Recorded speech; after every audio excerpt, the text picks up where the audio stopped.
I'm Doug Henschen, VP and Principal Analyst of Constellation Research, covering data to decisions. And I'm Diane Hinchcliffe, VP and Principal Analyst, covering future of work and CIO issues. And we're your hosts, co-hosts actually, for episode 41 of CRTV. So our show is all about news and trends in enterprise tech. And this week I'm going to share a sneak peek at an upcoming report about how CFOs can prepare for recession, if we're going to face a recession.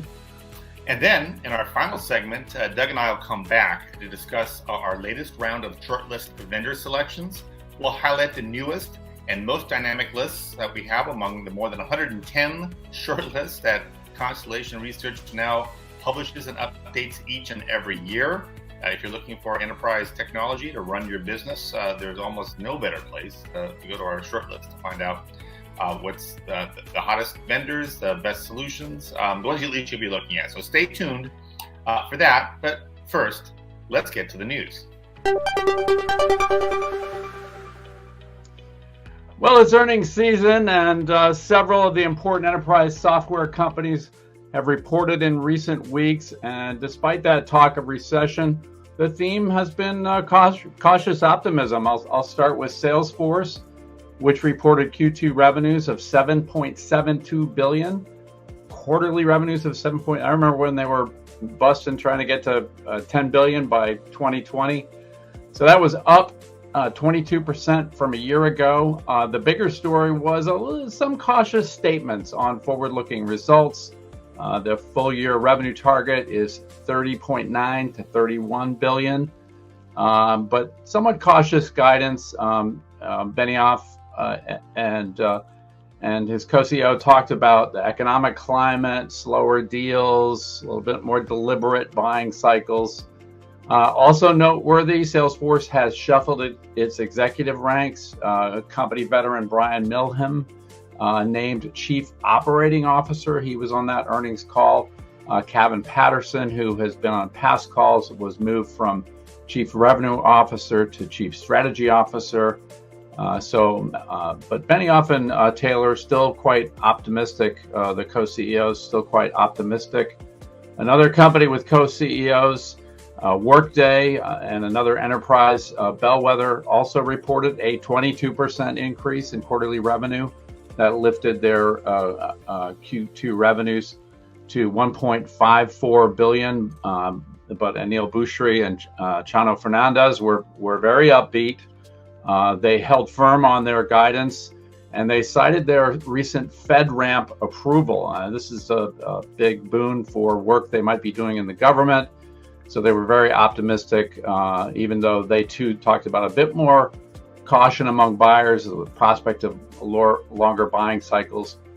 And then finally, we had Snowflake, which notched super robust 83% growth. They continue to run at a torrid pace. Their quarterly revenue was $466 million, though that was down from last year's super torrid rate of 103%. Triple-digit, not many companies in triple-digit growth range. And Snowflake now has 6,808 customers, up from 4,900 last year. So, long story short, tech is doing very well, even if the tech stocks are down and still trying to crawl back from the big slide of earlier this year. Diane, what do you got? Well, I mean, it's interesting to see. It shows you the size of the global economy and how important and how central tech is. That many of the top organizations are still finding ways to grow.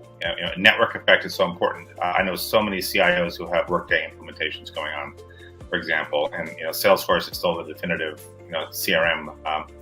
It's great to see, but with the Federal Reserve continuing to show that it's going to raise rates, I still think that there's some question marks about the rest of the year. So it's certainly something to watch.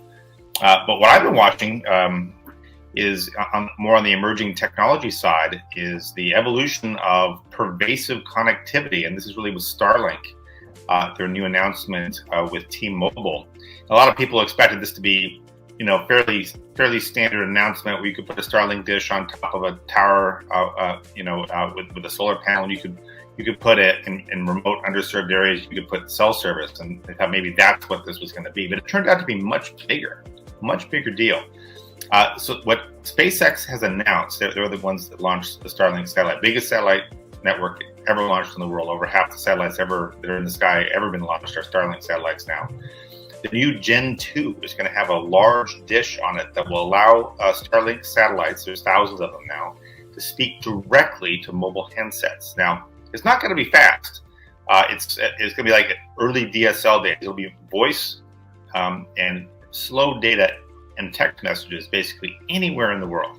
Right? So North Pole, on middle of the jungle, out in the ocean, on top of any mountain, and any underserved community can now get this. And it's going to be free initially, which indicates that the early service isn't going to be that good. But it's very interesting. That's really pushing the envelope. Technologically, this is one of the hardest things that will have ever been achieved in terms of handset to satellite communication. And there are other startups in the space. They just don't have the presence of that giant network or the ability, their historic ability to execute. This is going to create opportunities for Internet of Things, industrial IoT, so many use cases, and never mind that it can bring the rest of the world online pretty cheaply. It's designed to be very low cost, even though you're doing something that's technologically quite difficult. And this is significant because Apple has for years been watched to see if they're going to really start adding significant new features to their hardware devices, their iPhones and iPads, and they really haven't had any big breakthrough in a while. Although they've been talking, there's been rumors of satellite coming too, and now it's very possible. We're seeing a lot of clues that the next week's iPhone 14 announcement may in fact include basic satellite connectivity. Same thing, voice, maybe some slow data, maybe text messages, maybe your ability to use your Apple Card anywhere type of thing. And that is, if it's going to be announced, it'll be next week. There is growing amounts of the cause to believe that's going to be the case, and so this will be a major advance, and enterprises will open up all kinds of interesting use cases as the world really continues to globalize, even though all the other crazy things that are happening in the world today. So I'm excited about the use cases this will enable, and that we're very likely to see a race now between SpaceX and Apple, which we weren't really expecting. Yeah, that was great. I saw the CEO of T-Mobile talking about it, putting a cell tower in the sky. And, like any other network, it has its foibles. Just a few days after that announcement, Starlink had a 3-hour global outage. So just like clouds, this isn't going to be 100%. We're early days for all of this. Yeah, exactly. Yeah. Well, not in the news just yet, but I've had a heads up briefing from Tableau, which intends to do for data fabrics what it did for analytics. That is, sort of democratize it. So while outfits like IBM and Microsoft and Informatica and others have been stepping up their metadata management, data cataloging capabilities to sort of deal with this world of distributed data, play data where it lies, Tableau and its parent Salesforce see an opportunity to extend and kind of provide access to that fabric to people where they work. So you have the centralized kind of top-down approach. Salesforce and Tableau are saying, hey, look, we've got all these Tableau customers. Tableau has been stepping up in its own data governance capabilities.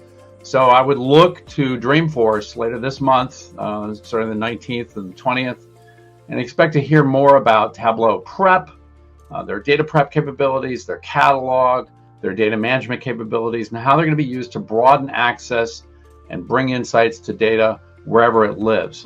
Tableau says it will be partnering with those sort of top-down vendors, but it's promising to support and extend these data fabrics that companies are building with more of a bottom-up approach, which is good news. I think, I've talked to colleagues who thought everybody's going to be looking at their data catalogs. I don't think that's very realistic. It's great to see the analytics vendors with big, broad access to data looking to also make all the data in the enterprise accessible.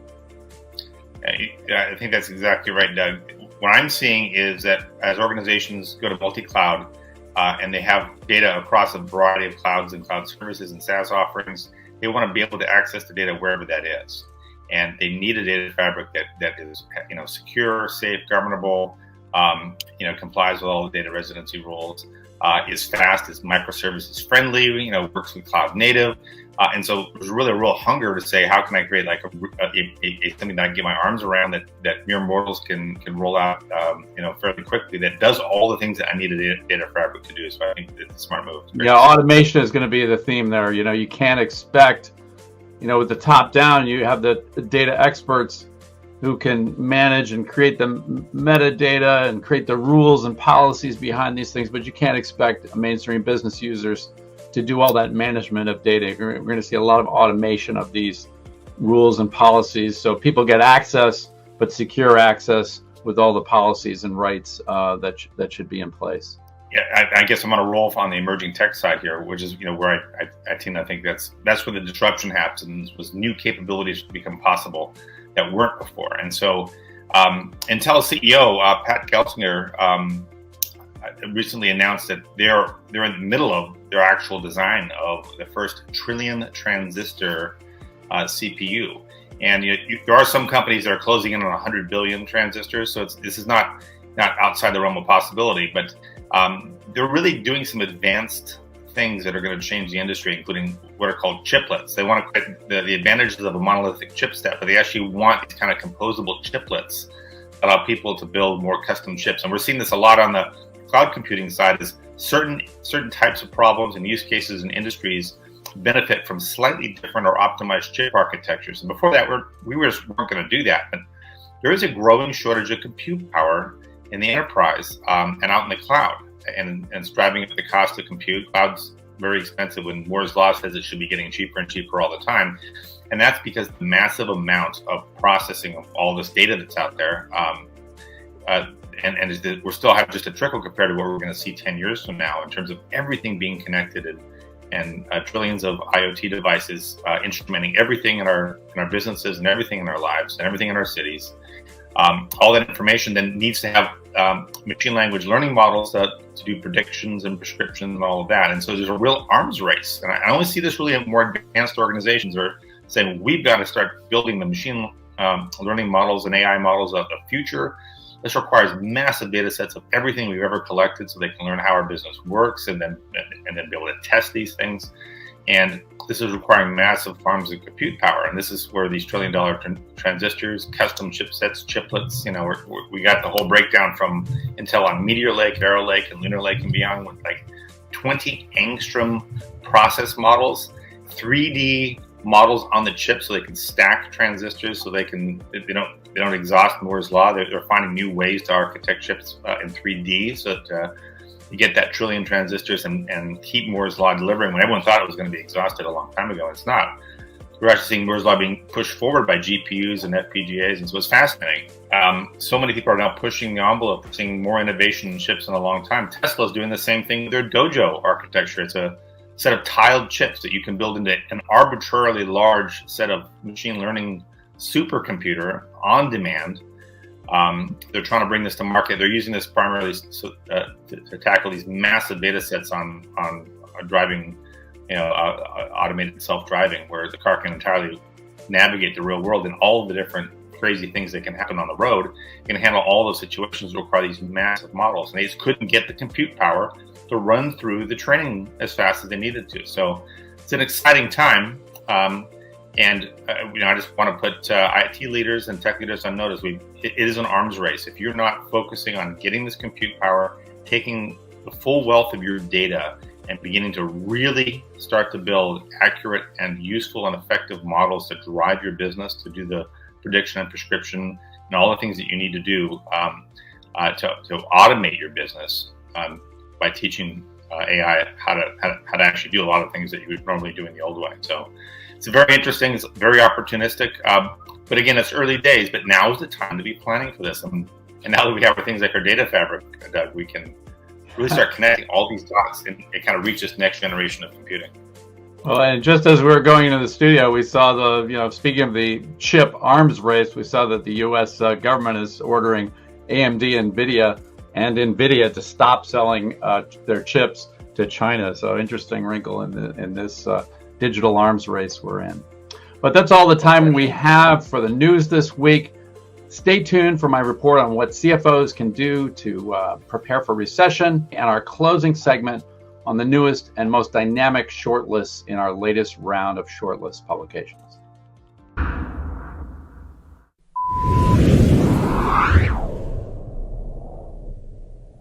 Hey folks, Doug Henschen with Constellation Research, and the economic winds are blowing. So it's a good time for CFOs to prepare for change. And my next report is addressing that topic, prepare for recession with an eye towards opportunity.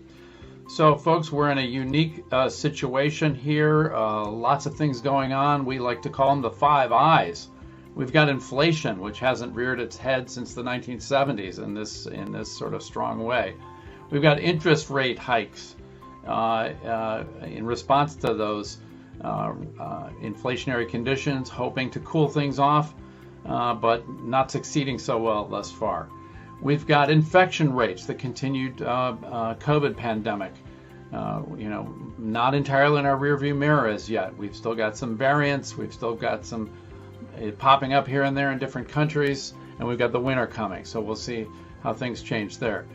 We've got inventory problems bred in large part because of the pandemic, uneven supply chain shortages of key commodities like chips, and continued problems on that front. And then we have the invasion, Russia's invasion of Ukraine, creating geopolitical instability, creating energy shortages.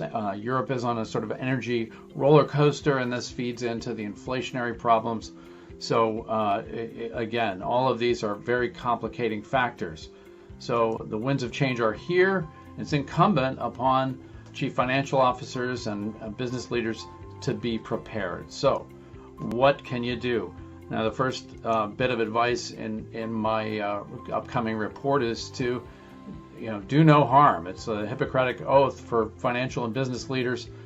Don't make drastic changes, and don't make unwise steps like using the blunt instrument of across-the-board cuts, particularly cutting things like sales and marketing and R&D, these drivers of future growth. That's not the step to take. Don't make staffing cuts that you will later regret. We saw that in the pandemic. People let go of people in a panic, and sure enough, we're in a hiring a drought here. A lot of companies having a tough time finding the talent they need. Don't take unproven gambles on products that you don't have confidence in, that are unproven, customers that aren't really part of your core. The idea is to focus on your core and make sure that's strong before taking risks. And also the eye towards opportunity in this situation. In times of recession, there are also great opportunities. So don't be too cautious and fail to seize on opportunities like possible M&A.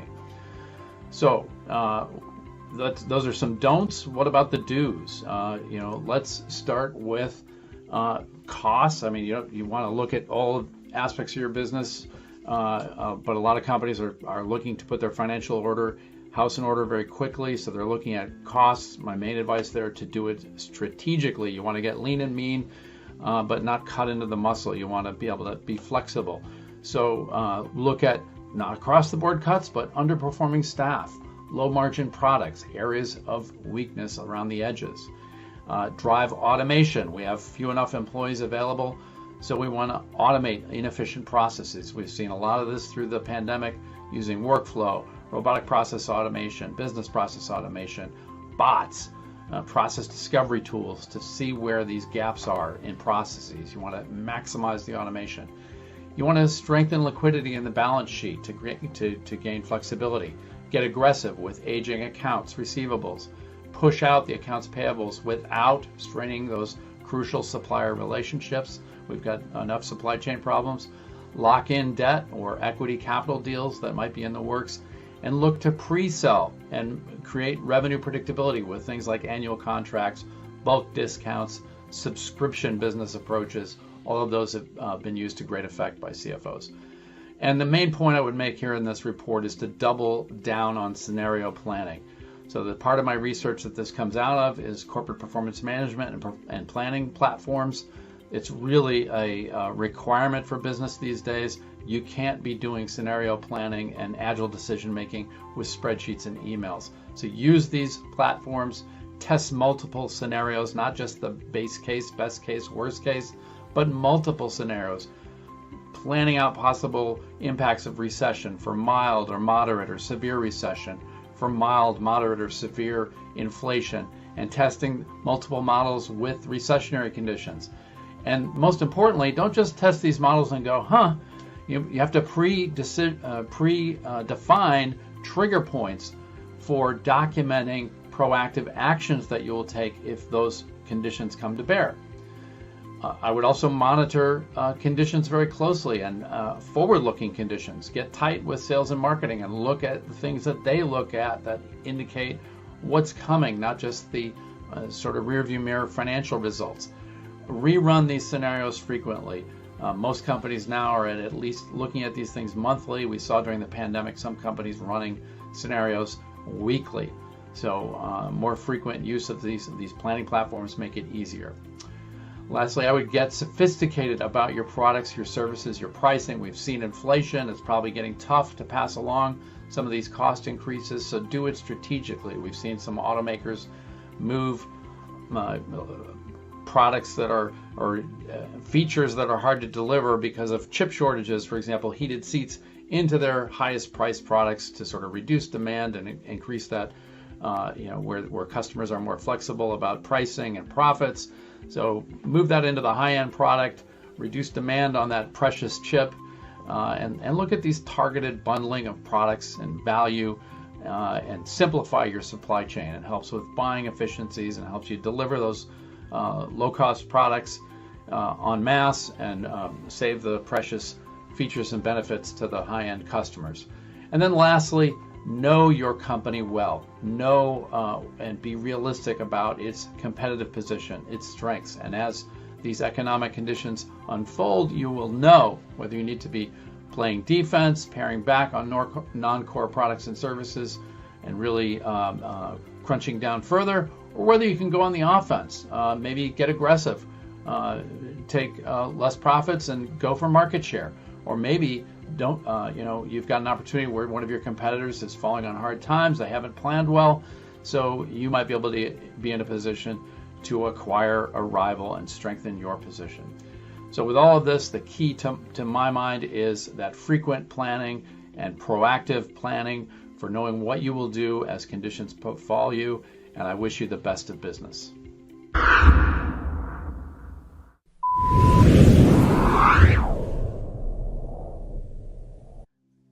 Hey folks, Doug Henschen here, and it's that time of year again, time for the latest release of Constellation Shortlist. I'm here with Diane Hinchcliffe, and we're going to share a few of our newest lists and some of our most dynamic lists. That's right, Doug. Constellation Shortlist helps speed and narrow your search for the enterprise technologies that you're going to need to innovate and transform your business.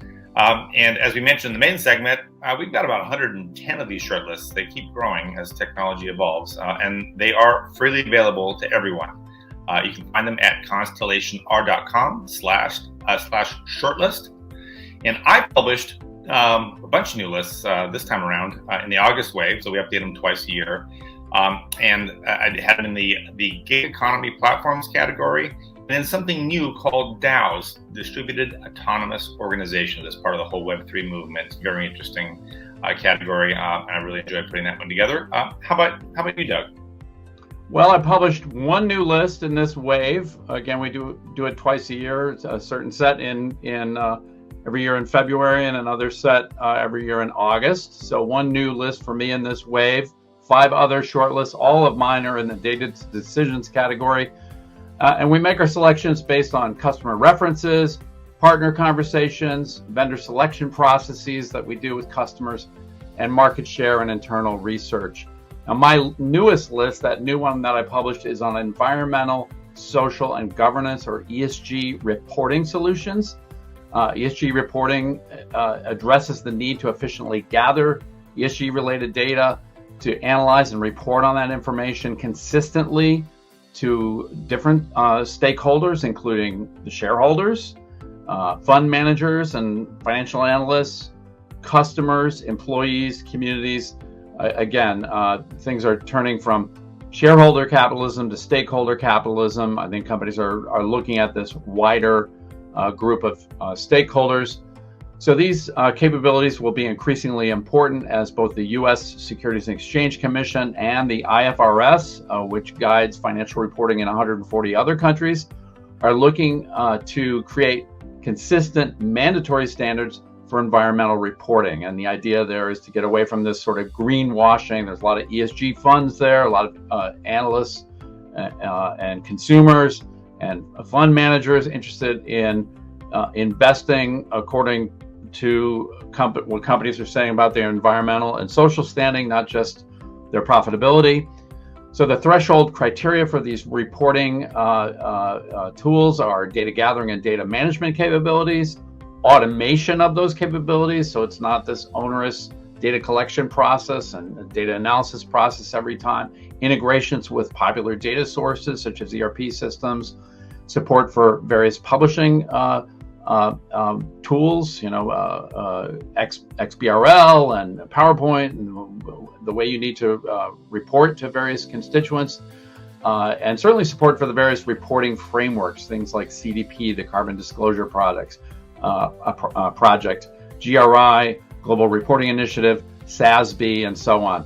And then finally, auditing capabilities, so you can see who touched these data, what data they touched when, and at what point in the process. So that's ESG Reporting Solutions. As you see on the cover of the report, I've got 8 in the shortlist, and we encourage you again to go to constellationr.com/shortlist to check it out. So my first shortlist was gig economy platforms in the enterprise. If you're not familiar with this, gig economy has gone white collar. It's gone into IT. It's gone into professional services. And it's really about large companies need a lot of these very new esoteric technology skills and management practices, but they often don't need these people for an entire project, and they don't want to maintain a bench. And so you can bring in people on demand, your esoteric data scientist and other rarefied IT skills, the latest DevSecOps or whatever it is you're looking for. And you can bring them in just long enough if you need to. You can manage them all on the platform. It's all reputation based. And then they can run to their next project. And so it's been interesting to watch the list evolve during the pandemic. It's gone really from IT and professional services with companies like Top Coder to really kind of in general, how do we get workers from all over the world and deal with all the tax implications and get them to work remotely or in a hybrid work format. And the whole labor market is changing. So lots of changes on that list, and I encourage you to look at my gig economy shortlist for 2022. My second shortlist is metadata management, data cataloging, data governance. This came up in our news segment. In a world of distributed data, on-prem, cloud, disparate systems, disparate apps, it's really unrealistic and no longer possible to handle everything in a centralized way. So a lot of vendors have come on strong with metadata management, data catalogs, to try to knit together the fabric of sources and let you access and analyze data without necessarily moving it. And threshold criteria in this list are the ability to crawl and discover these various data sources wherever they are, ingest the metadata, use machine learning to detect the usage patterns and the ongoing changes in usage patterns. So who's accessing this, who uses this data, and then to catalog it, to provide a data glossary, a business glossary, not just the technical metadata of where it is, but what does it mean? What is a particular measure? How is this defined? And then to add data lineage and governance capabilities, access control, the ability to apply rules and policies around data so you have the right people accessing the right data and no unauthorized access, privacy, security, and whatnot. Very important. It's been a very stable short list for me, but on this last update, I added Microsoft. They've matured their Microsoft Purview, which was previously known as Azure Purview, and I think that's a good step, as the name Azure Purview suggests this is about metadata management across the cloud. Well, that's not enough. It's got to be across the enterprise. They recognize that and have addressed all sources and that an enterprise might need to bring into their data fabric. And for my my second list of the of this release cycle, I've got a new category, and it really fits into the whole emerging Web3 trend, and that is organizations that run autonomously by themselves. They're embodied entirely in code, and you create smart contracts to define how it works. You put money into a treasury, then you invite stakeholders, and they're often people who contribute to the treasury, but they could be however you want. I mean, we see philanthropy organizations, we see venture capital, we see cryptocurrency, but now it's moved into things like science. It's really fascinating. A lot of now open publishing and open research and grant allocation DAOs are being created. So these are called distributed autonomous organizations, and they run by themselves. They're now, like in Montana, you can actually create a DAO with legal constructs around it, because it's essentially like it's an autonomous corporation embodied entirely in code. And so a number of platforms have emerged to create these very easily, even some no-code platforms, so anyone can kind of create these organizations, and they run within rules, and we're getting better. There's been, there's thousands of these have been created, and their collective market capitalization in their treasuries, because they're all open and transparent. You can go and just look at their treasury right on, whatever blockchain they're listed on. You can go look at their treasury right now. The collective investment in DAOs is in the tens of billions of dollars. So it's not a small trend, and a lot of very influential people have been creating them to invest in companies and create new open science foundations. So it's interesting to watch, and it's something we'll see more organizations doing for some of their innovation in particular. So it's going to move into the enterprise over time. You can take a look at the new DAO shortlist to get a sense of what those players are. Well, very cutting edge stuff this time around for you, Dion, and that's a quick look at just 4 of the latest Constellation shortlists. Remember, we have shortlists in more than 110 categories. It's phenomenal how this has grown. So visit constellationr.com/shortlist. And of course, if you need more help narrowing down technology selections, Constellation Research also offers advisory services to help you pick the right candidates for your organizations. Thanks very much, folks. Well, that's a wrap for episode 41 of CRTV. Get set for the next episode on September 21st. That's right. Our co-hosts and fellow troublemakers, Holger Mueller and Liz Miller, will bring you the next episode of CRTV. In the meantime, be sure to follow us on LinkedIn and on Twitter at ConstellationR and at the hashtag #CRTV show. Thanks for watching and have a great week.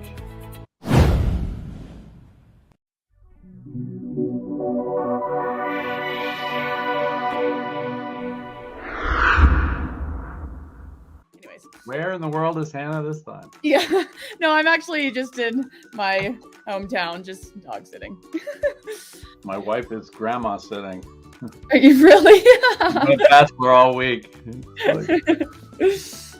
Don't look in the kitchen. You're looking tan, Dion. You've been hitting the Riviera? Right on the water. Camping in Europe is a little bit different than the U.S. They have champagne on ice. Like glamping. Yeah, it's definitely glamping. Yeah, you're eating great meals and have a fancy pool. I'm like, I'm not used to this, but I can get used to it. You can struggle through that. Updates. Diane, what do you got? You know what? Forget that. Well, that's right, Doug. Constellation. Wait. I screwed up. I keep saying that. Diane, what do you got? We got a blooper anyway. I've got some glitchiness. Are you seeing glitchiness? I'm seeing it on Dion's end. I'm not seeing it on your end. Seeing it from who? Is it from me? You. Yeah. My kids are home from school, so they're probably pounding the network. Oh, good. Tell them to turn off their gaming. Got a couple new lists and a couple important new updates. Oh, he's frozen. Oh well. I guess we'll have to kick the kids off the Minecraft. Yeah, right. Both of them. They come home with their phones. They. All right. Am I back? You are. Can you guys hear me? Yes. All right. Good. You're looking kind of fuzzy too. Have you been drinking? It's past 5 there. I know. Am Am I holding? Am I still good? You're good. I hear you. Can you hear me? Yeah. Yeah. Why don't you? No, I can hear you. Go right. You're a little fuzzy. Let me go ask those kids to stop using our iPads. I'll be right back. Well, under 40 minutes. Not bad. I'll take it. Time for bloopers. And,